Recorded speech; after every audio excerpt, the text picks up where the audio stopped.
President of Ukraine Volodymyr Zelensky confirmed the capture of North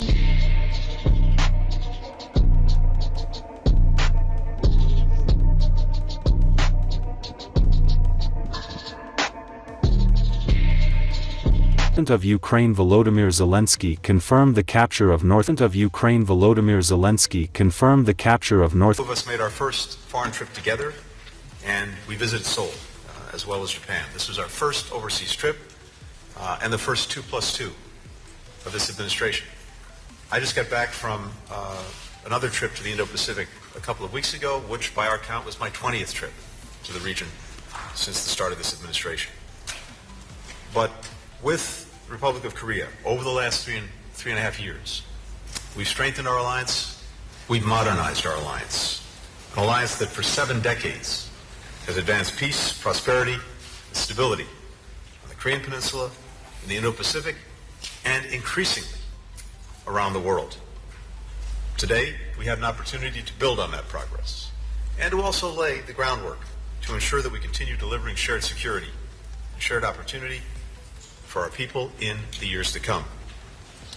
Now, one of the things that we emphasized today was a reaffirmation of the United States' ironclad commitment to the ROK security, and that includes through extended deterrence. That's especially important in light of the ongoing provocations coming from North Korea, including another ICBM launch just yesterday. We condemn it in the strongest terms. The latest launch of many and other provocative actions that it's taken. Flagrant violations all of multiple UN Security Council resolutions. All countries should be demanding that the DPRK cease these destabilizing actions. We are closely consulting with our partners and also with Japan. In fact, Foreign Minister Cho and I were on the phone early this morning with our Japanese counterpart, and we will be focusing, as always, on this in the days to come, including the actions we'll take in response. All of this reinforces the Pacific and on the Korean Peninsula in particular, even as we work with European partners to respond to the DPRK's deepening security relationship with Russia.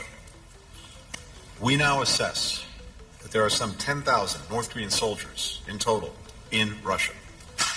And the most recent information indicates that as many as 8,000 of those North Korean forces have been deployed to the Kursk region. We've not yet seen these troops deploy into combat against Ukrainian forces, but we would expect that to happen in the coming days. Russia has been training DPRK soldiers in artillery, UAVs, basic infantry operations, including trench clearing, indicating that they fully intend to use these forces in frontline operations. Should these troops engage in combat or combat support operations against Ukraine, they would become legitimate military targets. Now, one of the reasons that Russia is turning to these North Korean troops is that it's desperate. Putin has been throwing more and more Russians into a meat grinder of his own making in Ukraine.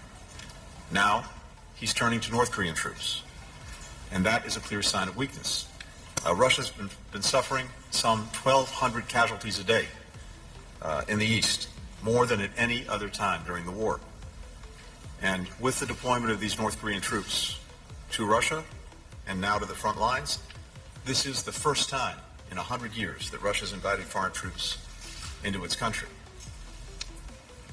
Our two sides today discussed a range of options in response, and we're closely coordinating with allies and partners, particularly our European partners. We're continuing to serve security assistance to Ukraine, the United States, and we'll announce more in the coming days.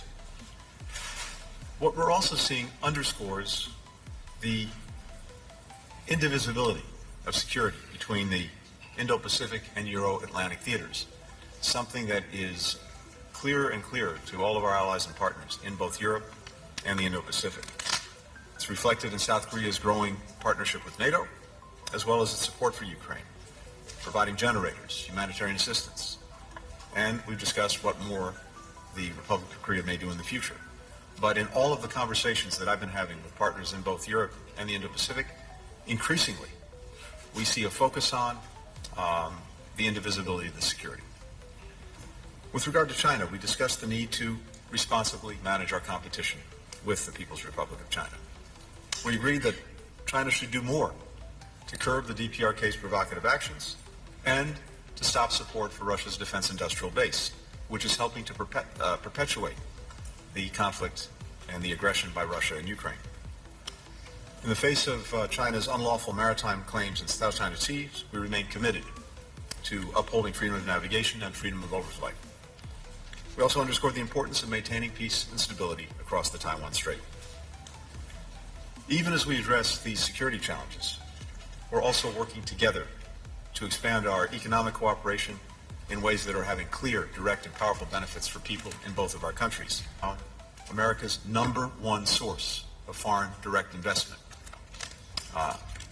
And this